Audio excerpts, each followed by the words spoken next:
Hello दोस्तों, जियो गुरुजी classes में आपका स्वागत है। मैं रोहित शर्मा, सब्जेक्ट अपना ज्योग्राफी। देखिए लेसन नंबर 5 हमारा चल रहा है। इसका नाम क्या है?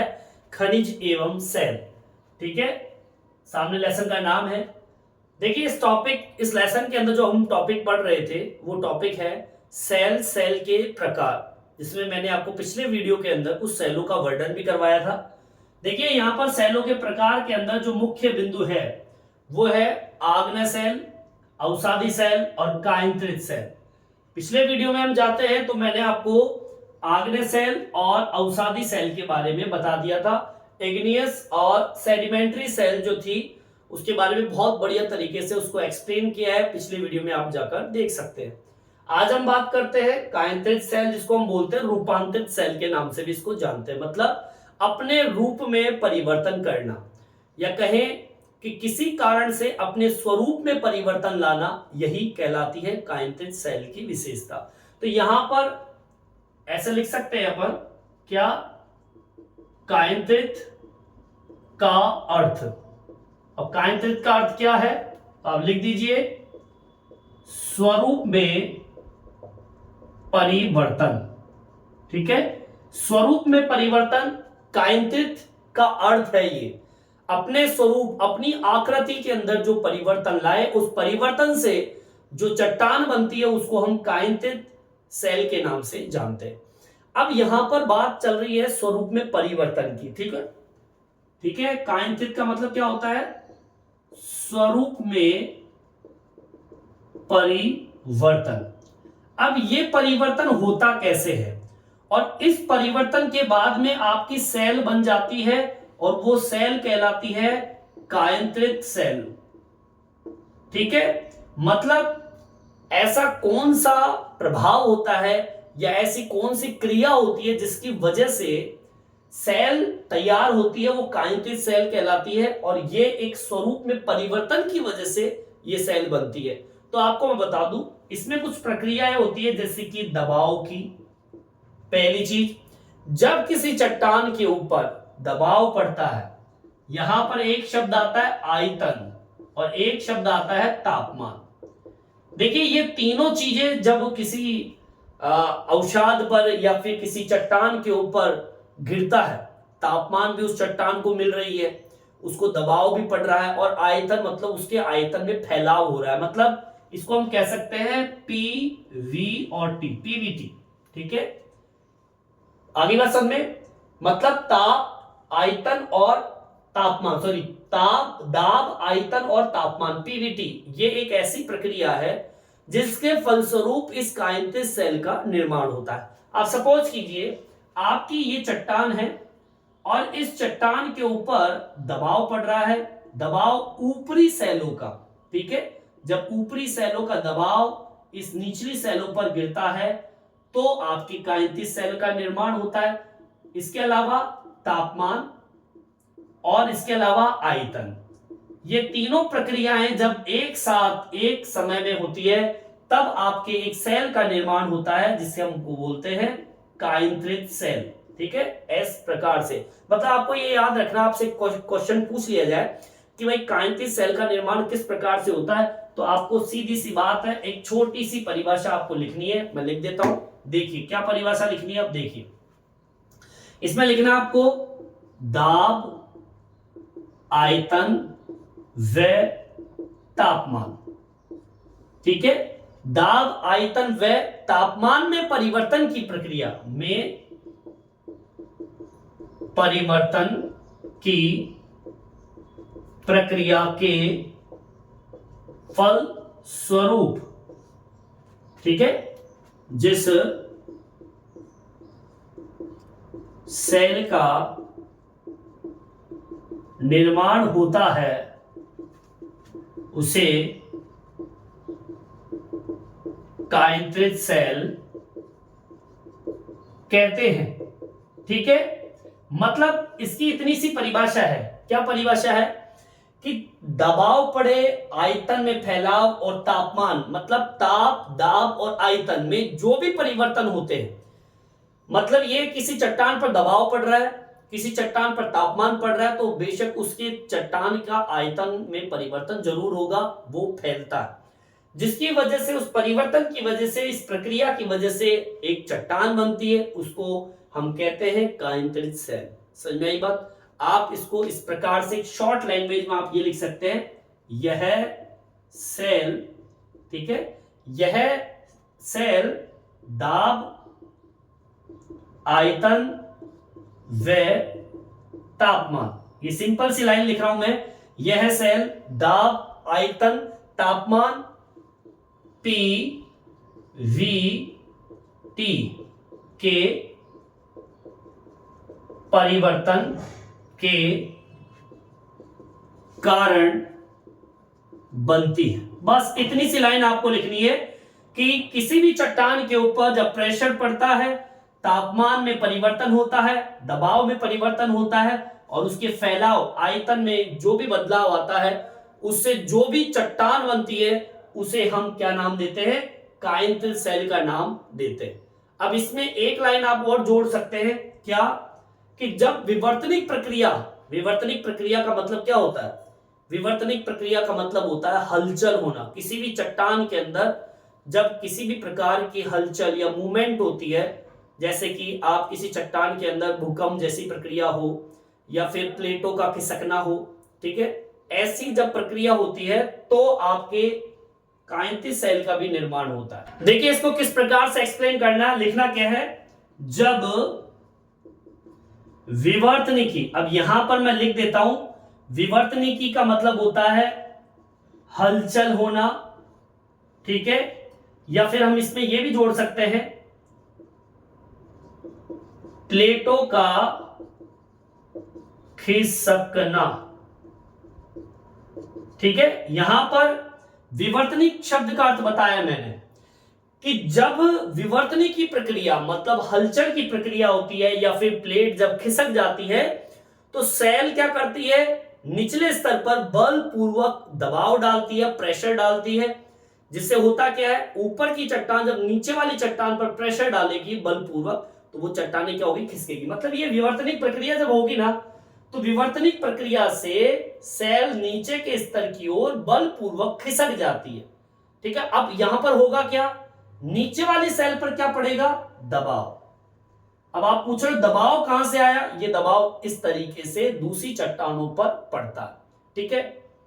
यहां पर तापमान की बात करें तो आपको यह भी पता होना चाहिए कि नीचे जो आपकी चट्टानें होती है वो जब लावा या मैग्मा के संपर्क में आती है तो उनकी हीटिंग, तापमान के बढ़ने से वो सेल जो होती है वो पिघलना शुरू कर देती है।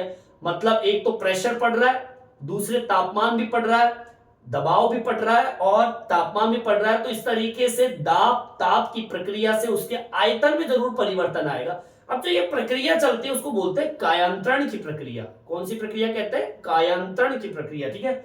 चलो इसको पहले पूरा कर देते हैं। जब विवर्तनिक प्रक्रिया से ऊपर की प्लेट नीचे खिसकती है तो नीचे की प्लेटों पर दबाव डालती है, ठीक है। अब यहां पर दबाव जैसा शब्द आपके सामने आ गया है। अब दबाव किनका, ऊपर वाली प्लेटों का नीचे वाली प्लेटों पर प्रेशर डालना तो दबाव को उत्पन्न करता है, ठीक है। अब दूसरी चीज क्या बतानी है आपको, तापमान के बारे में बताना है, ठीक है। तो यहां जोड़िए, जब भूपृष्ठ की प्लेटें लावा व मैग्मा के संपर्क में आती है, ठीक है। अब यहां पर प्लेटें किसके संपर्क में आ रही है, लावा और मैग्मा के संपर्क में आ रही है। अब होगा क्या, सेलों के ऊपर एक तो दबाव पड़ रहा है, दूसरा गर्म चीजों के संपर्क में आ रहा है। तो ये एक तरीके से हम ये कह सकते हैं, जब भूपृष्ठ से उठता पिघला लावा मैग्मा जब आपकी सेलों के संपर्क में आता है तब ऊपर वाली जो सेल नीचे वाली सेलों पर दबाव डालेगी।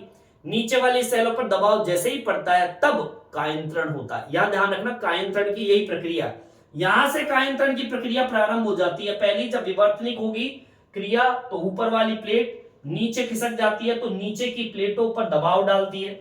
भूपृष्ठ की प्लेटें लावा मैग्मा के संपर्क में आती है और तापमान के कारण नीचे की प्लेटों पर दबाव डालती है और दबाव डालती है, क्योंकि वो चट्टान पिघल कर नीचे वाली प्लेटों पर और प्रेशर डालती है, तब कायंत्रण होगा या फिर हम कहें कायंत्रण होता है। अब देखो, अब कायंत्रण के अंदर क्या क्या प्रक्रिया आ गई। एक तो दबाव की प्रक्रिया आ गई, दूसरा लावा और मैग्मा के संपर्क में आते तापमान जैसी प्रक्रिया आ गई। तो यहां पर दो चीजें आपके सामने है, दबाव और तापमान, ये दोनों चीजें आपके सामने आ गई। अब सीधी सी बात है, जब किसी के ऊपर चट्टान पर प्रेशर पड़ेगा तो फैलेगी, तो यहां पर आयतन जैसा शब्द भी यहां पर उपयोग होगा। तो कुल मिला के बात यह है कि कायंत्रित सेल को निर्मित होने में यहां पर दबाव भी जरूरी होता है और तापमान भी जरूरी होता है। अब ये दोनों प्रक्रिया जब होगी तो उसे हम कहेंगे कायंत्रण की प्रक्रिया। ठीक है, अब यहां तक समझ आ गया होगा कायंत्रण क्या होता है। अब आगे सुनिए, अब यहां पर देखिए तापमान पड़ रहा है, दबाव पड़ रहा है प्लेटों पे, तापमान ऊपर से, दबाव भी ऊपर से।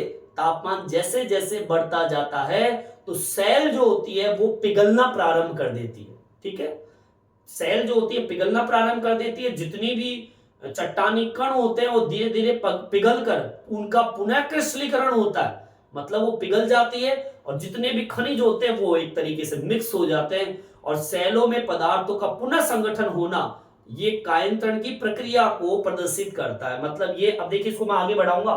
ठीक है, अभी मैंने आपको दाब बता दिया, तापमान बता दिया। ठीक है, तापमान दाब तो यहां तक तो सीमित है। अब आगे की ओर बढ़ते हैं अपन।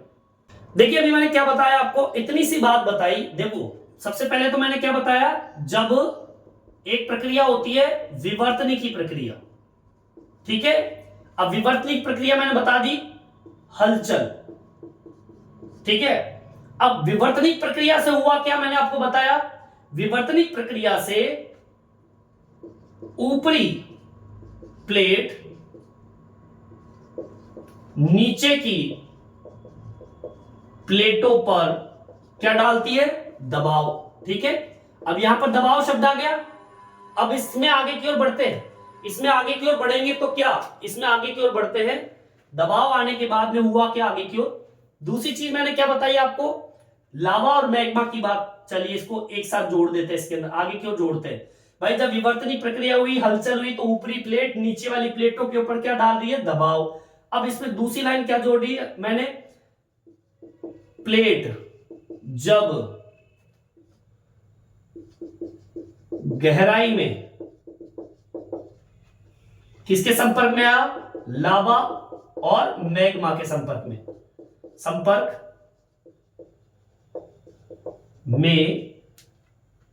आई, तो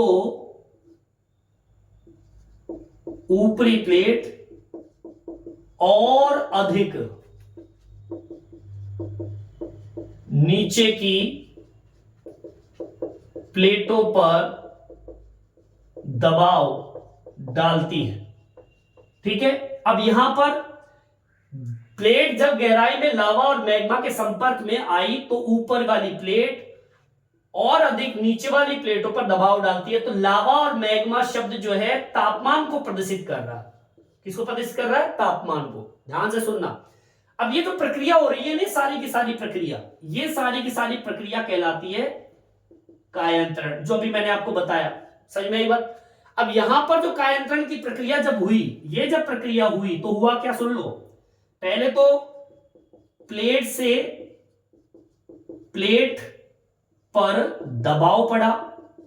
ठीक है, फिर दूसरा क्या पड़ा, तापमान। ठीक है, तापमान पड़ते ही हुआ क्या, तापमान पड़ते ही इस प्रक्रिया को हम बोलते हैं कायंत्रण की प्रक्रिया।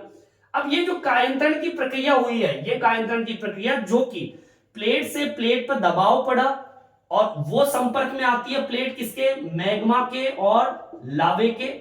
लावे और मैग्मा ने बढ़ा दिया तापमान, तो कायंत्रण की प्रक्रिया हो गई। अब यहां पर देखिए, जो कायंत्रण की प्रक्रिया है कायंत्रण की प्रक्रिया से प्लेटें पिघलने लगती है।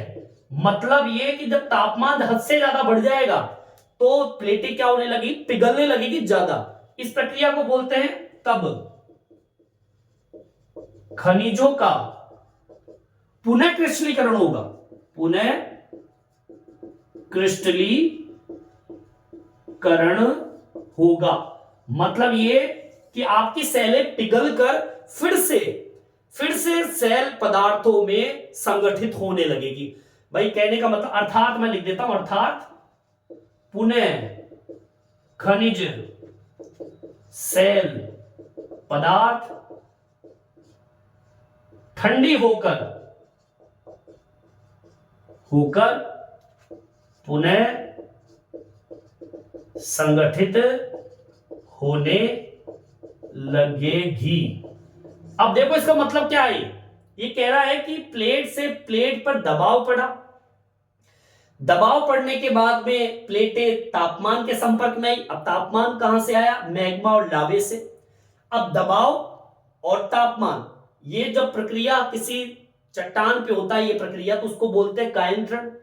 अब कायंत्रण एक ऐसी प्रक्रिया होती है जिसमें कायंत्रण की प्रक्रिया से प्लेट पिघलने लगती है। ये एक ऐसी प्रक्रिया है क्योंकि किसी चट्टान पर दबाव पड़ेगा, उसमें तापमान बढ़ेगा, तो सीधी सी बात है वो प्लेटें पिघलने लगेगी।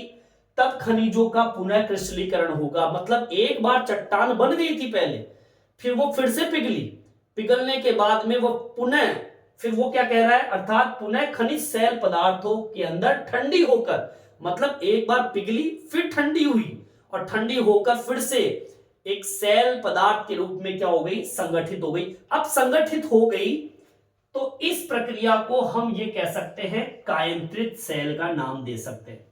कायंत्रित सेल यहां पर तैयार हो जाती है। इस जगह जब ये पुनः संगठित होती है तो यहां पर ये जो चट्टान है, जिसे मैं बार बार कह रहा हूं कायंत्रित सेल का निर्माण किस प्रकार से हो रहा, ऐसे कायंत्रित सेल बनती है कि जब किसी चट्टान पर प्रेशर पड़ता है और वही चट्टान जब नीचे की ओर धंसती जाती है तो मैग्मा लावे के संपर्क में आती है, तापमान की वजह से वो सेल पिघलने लगती है।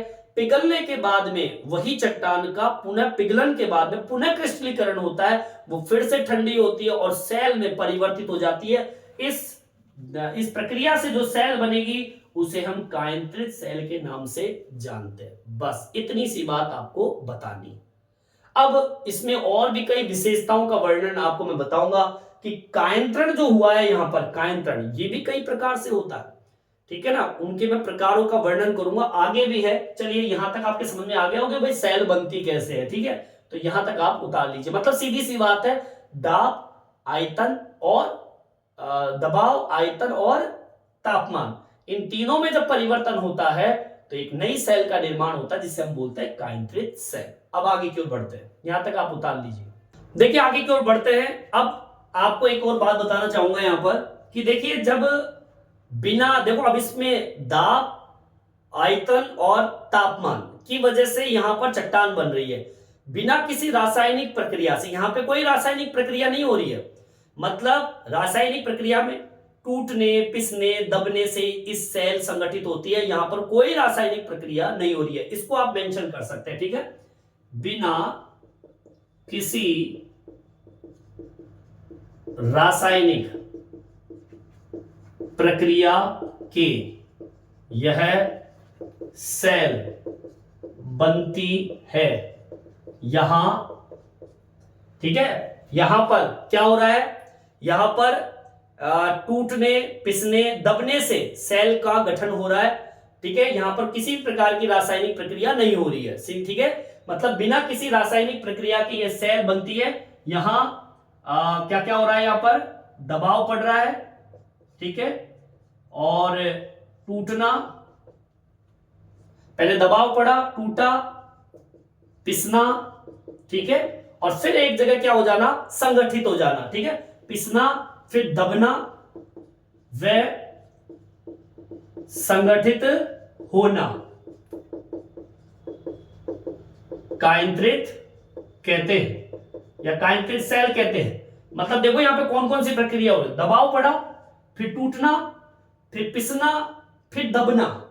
मतलब पहले तो चट्टान से चट्टान पर प्रेशर डला तो चट्टान टूट गई, दबाव पड़ा तो फिर टूट गई, टूटने के बाद में वो पिस गई, पिसने के बाद में फिर वो दब गई, दबने का मतलब एक जगह सेट हो गई और फिर संगठित हो गई, एक जगह इकट्ठी हो गई, उससे हम कहेंगे कायंत्रित, मतलब एक सेल का निर्माण हो जाता है। ठीक है, अब यहां पर एक शब्द आता है ऊष्मीय कायांतरण।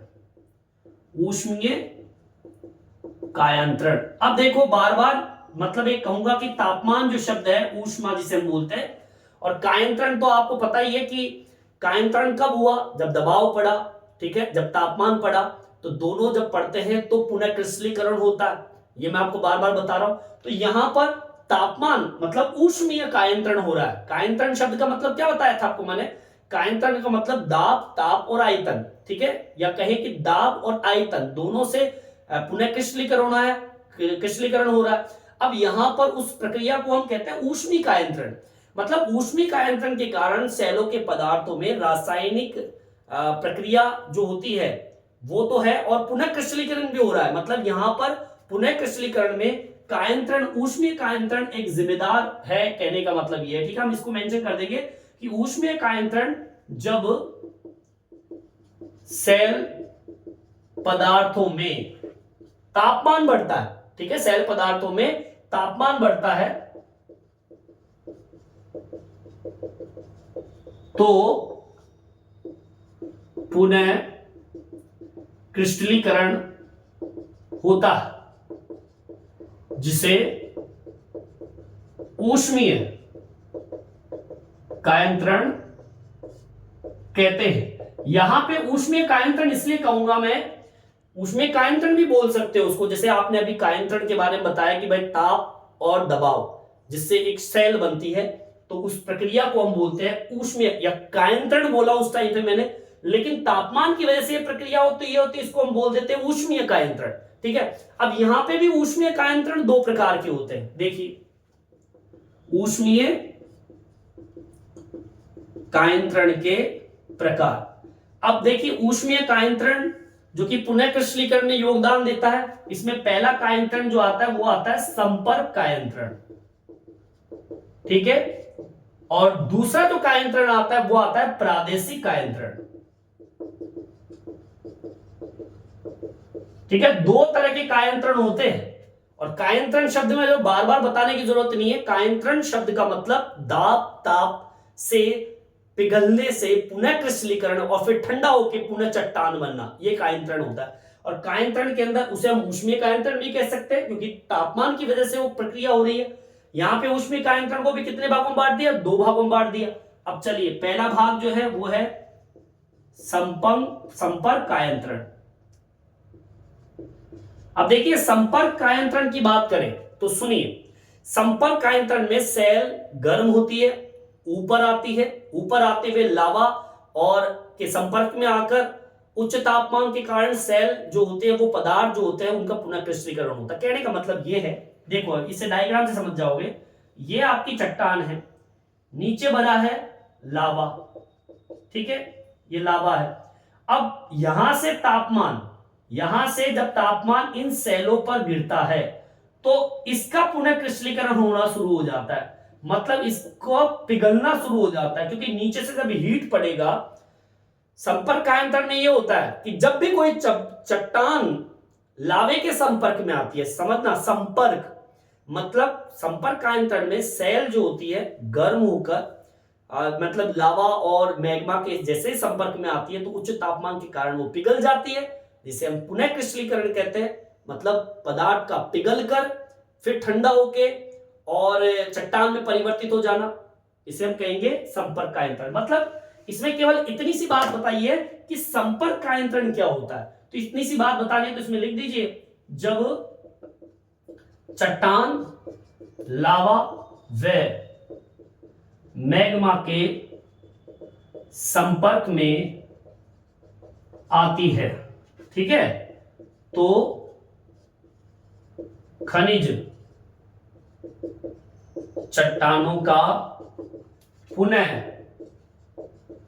क्रिस्टलीकरण होता है।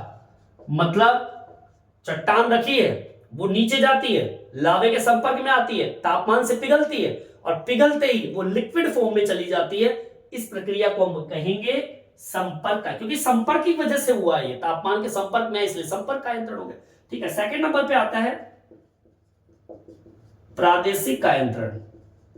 अब देखिए प्रादेशिक कायंत्रण क्या होता है। प्रादेशिक कायंत्रण में उच्च तापमान अथवा दबाव के कारण विकृतियां पैदा हो जाती है, जिससे सेलों में पुनः क्रिस्टलीकरण हो जाता है। मतलब विकृति का मतलब क्या होता है, उसमें उभार आ जाना, टूट जाना, फैल जाना। ठीक है, ये प्रक्रिया होती है। इसमें लिख देंगे प्रादेशिक कायंत्रण में क्या होता है, इसमें होता है उच्च तापमान और दबाव के कारण, उच्च तापमान व दबाव के कारण क्या पैदा होती है, विकृतियां होती है, जिससे खनिज पदार्थों का पुनः क्रिस्टलीकरण होता है। यहां पर बार बार ये पुनः क्रिस्टलीकरण जो आ रहा है ना, इसका मतलब इतना सा ही है, एक चट्टान है, तापमान गिरा, दबाव पड़ा, पिघल गई। पिघलने के बाद में अब पिघली है तो फिर बाद में वो ठंडी होगी, फिर चट्टान बन जाती है। ठीक है, अब चट्टान बन गई, फिर तापमान पड़ा, फिर पिघल गई। अब पिघलने के बाद फिर चट्टान बन जाती है। तो ये बनना, फिर पिघलना, फिर बनना, फिर पिघलना, इसे कहते हैं पुनः क्रिस्टलीकरण। ये है प्रक्रिया पुनः क्रिस्टलीकरण की। तो यहां पर जो ऊष्मीय कायंत्रण है, जो कि तापमान की वजह से हो रहा है, यहां पे संपर्क और प्रादेशिक, केवल इतना सा याद रखना, संपर्क में तो चट्टान, लावे और मैग्मा के संपर्क में आती, पिघलती है और पुनः क्रिस्टलीकरण हो जाता है। यहां पर प्रादेशिक कायंत्रण में क्या होता है, जैसे ही उच्च तापमान के कारण और दबाव के कारण चट्टान विकृतित हो जाती है, टूट जाती है, फैल जाती है, बिखर जाती है और फिर सैलों का पुनः क्रिस्टलीकरण होता है। ठीक है, इस प्रक्रिया को कहते हैं प्रादेशिक कायंत्रण। ठीक है, चलिए यहां तक समझ में आ गया होगा, यहां तक आप उतार लीजिए। देखिए आगे की ओर बढ़ते हैं, आगे की ओर बढ़ते हैं। यहीं पर जो कायंत्रण शब्द जो आया है, इस कायंत्रण शब्द से आपके सैलों का पुनः क्रिस्टलीकरण होता है। अब यहां पर देखिए एक शब्द है, कायंत्रण की जो प्रक्रिया होती है उससे होता क्या, सेल के कण कह दीजिए या खनिज जो होते हैं, वो सतह के रूप में एक रेखा के रूप में व्यवस्थित रूप से जम जाते हैं। ठीक है ना, कायंतिक सेलों में खनिज अथवा कण एक व्यवस्था के रूप में जब जमते हैं, एक रेखा के रूप में जमते हैं, तो उसको बोलते हैं पत्रण या फिर रेखांकन। आगे बात समझ में, चलिए इसको मेंशन कर देते हैं। क्या लिखेंगे, कायंत्रण की प्रक्रिया से जब खनिज पदार्थ एक व्यवस्थित रूप से जमते हैं, अर्थात एक व्यवस्थित रेखा के रूप में उपस्थित होते हैं, तो उसे पत्रण या रेखांकन कहते हैं। मतलब ये कि आपके जब कायंत्रण की प्रक्रिया होती है और जब खनिज पदार्थ एक व्यवस्थित रूप से जब जम जाते हैं एक व्यवस्था के अंदर, और उसकी व्यवस्था कैसी, एक व्यवस्थित रूप, एक रेखा के रूप में, मतलब एक इस तरीके से मान लीजिए एक रेखा के रूप में आप जम जाए इस तरीके से एक सीध में, उसको कहते हैं पत्रण कह दीजिए या फिर रेखांकन कह दीजिए। दो नामों से इसको पुकारा जाता है, या तो पत्रण कह दीजिए या फिर रेखांकन। मतलब यह है कि जो पदार्थ होते हैं वो एक रेखा में सुव्यवस्थित तरीके से जब जम जाते हैं, उसे हम बोलते हैं रेखांकन या फिर पत्रण। समझ आई बात। कभी कभी खनिज या विभिन्न समूह के कण एक पतली से मोटी सतह के रूप में भी व्यवस्थित हो जाते हैं। ठीक है ना, पतली से मोटी सतह, ये भी जोड़ दीजिए। कभी कभी खनिज पदार्थ मोटी व पतली सतह में भी व्यवस्थित हो जाती है। ठीक है, व्यवस्थित हो जाती है, या फिर हम कहें बहुत हल्के गहरों रंगों में भी दिखाई देती है। वह हल्के व गहरे रंगों में दिखाई देती है। यह खनिज पदार्थ मतलब जो भी आपके पुनः क्रिस्टलीकरण में जो भी आपके खनिज पदार्थ जमे हैं, एक तो रेखा के रूप में जम रहे, सीध बिल्कुल, फिर वो एक पतले कण के रूप में, मोटी पतली सतहों के रूप में, हल्के गहरे रंगों के रूप में दिखाई देते हैं। अब इस प्रक्रिया को क्या कहते हैं? ये जो बिल्कुल सीधी लाइन में हल्के पतले कण के रूप में, हल्के गहरे रंगों के रूप में जो दिखाई देती है, उसको बोलते हैं कायंत्रित सेलों की ऐसी जो संरचना होती है, उसको बोलते हैं बैंडिंग। ठीक है, क्या कहते हैं? इस सतह को या इस व्यवस्था को हम बोलते हैं बैंडिंग। क्या कहते हैं? बैंडिंग कहते हैं। मतलब खनिज पदार्थ एक सतह के अंदर इस तरीके से, मोटी से पतली इस तरीके से, और हल्के और गहरे रंगों के अंदर दिखाई दे। यही सतह मोटी भी है, कहीं पर पतली भी है, हल्के रंग भी है, गहरे रंग भी है। ऐसी संरचना को हम बोलते हैं बैंडिंग। किसकी संरचना? खनिज पदार्थों के समूह की। मतलब जो खनिज पदार्थ होते हैं, वो कण जो होते हैं, खनिज पदार्थ के छोटे छोटे कण होते हैं, वो कण अगर पतली सतह के रूप में जम जाए, मोटी सतह के रूप में जम जाए, हल्के रंग के रूप में दिखाई दे, गहरे रंग के रूप में दिखाई दे, ऐसी जो संरचना आपको दिखाई देती है, उस संरचना को, ऐसी व्यवस्था को हम बैंडिंग के नाम से जानते हैं। किस नाम जानते हैं? बैंडिंग के नाम से। और बैंडिंग प्रदर्शित करने वाली सेलों को हम बोलते हैं बैंडेड सेल। ठीक है, लिख दीजिए बैंडिंग। ठीक है, इस बैंडिंग प्रदर्शित करने वाली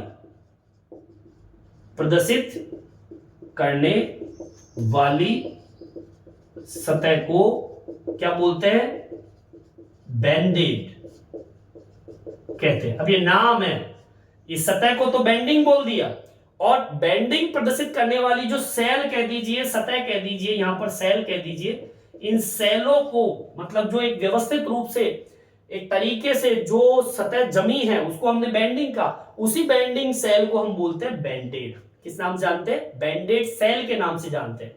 बैंडेड सेल बोल दीजिए इसे। ये एक ऐसी सेल हो गई जो पतली सी है, मोटी सी है, गहरे रंग की है, हल्के रंग की है, इसको बैंडिंग कह दिया। इस बैंडिंग जैसी स्थिति को हम कहते हैं बैंडेड सेल। ठीक है, एक चट्टान हो गई। समझ में आई बात? अब देखिए, कायंत्रित सेलों के भी प्रकार है। अब सुन लीजिए, आखिरी बिंदु है ये, कायंत्रित सेलों के प्रकार।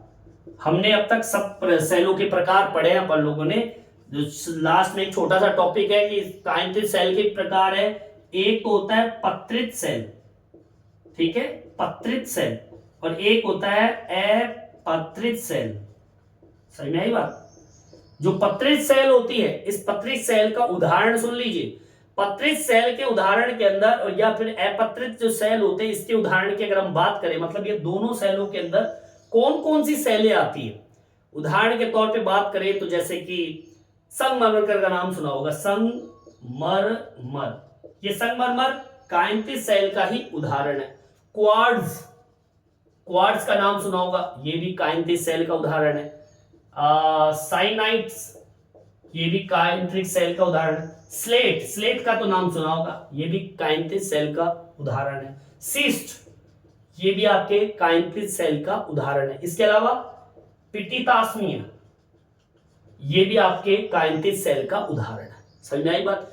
तो इस तरीके से हमने आज कायंत्रित सेल के बारे में पढ़ा। बिल्कुल सिंपल सा है, कुछ भी नहीं है। कायंत्रित सेल दाब, आयतन, तापमान में परिवर्तन की वजह से इन सेलों का निर्माण होता है। बस इतनी सी बात आपको बतानी है। ठीक है, इस वीडियो में इतना ही। ये वीडियो आपको कैसा लगा कमेंट्स करके जरूर बताएं। मेरे चैनल को सब्सक्राइब जरूर से जरूर करें, इससे नए नए वीडियो आप तक पहुंचा सकूं। धन्यवाद।